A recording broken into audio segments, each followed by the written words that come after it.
Პროკურატურა ახალ სტანდარტს იღებს არაძალადობრივი დანაშაულის ჩადენისას ბრალდებულს აქვთ ღონისძიება წინასწარი დაკავება დაპატიმრება აღარ შეეფარდება გარდა კრიტიკული აუცილებლობის შემთხვევებისა. საუბარია ინტელექტუალური შესაძლებლობებით სამოხელეო და საფინანსო ეკონომიკურ სფეროში ჩადენილ დანაშაულებზე, სადაც სასამართლოს საბოლოო გადაწყვეტილებამდე აქვთ ღონისძიებად არა წინასწარი პატიმრობა, არამედ გირაო იქნება გამოყენებული. მთავარმა პროკურორმა არჩილ კველაშვილმა აღნიშნული ინიციატივა ამერიკის შეერთებული შტატების საელჩოს იუსტიციის დეპარტამენტის საკანონმდებლო და არასამთავრობო სექტორთან შეხვედრისას განიხილვა.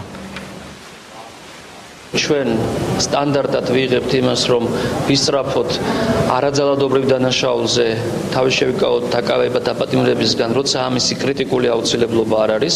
საზოგადოებამ შეძლოს განთავისუფლდეს იმ ძველი აზროვნებისაგან, როდესაც პირის დაკავება თუ დაპატიმრება მის დამნაშავეობას ნიშნავდა და როცა ეს დღეს ასე აღარ ხდება, ამას ხელისუფლების სისუსტედ მიიჩნევენ. ცხადია, როდესაც პროკურატურა გამოდის იმ ინიციატივით, რომ თვითშეზღუდვა გააკეთოს, ცხადია, ეს მისასალმებელია და შინაარსობრივად სწორი მიდგომა არის.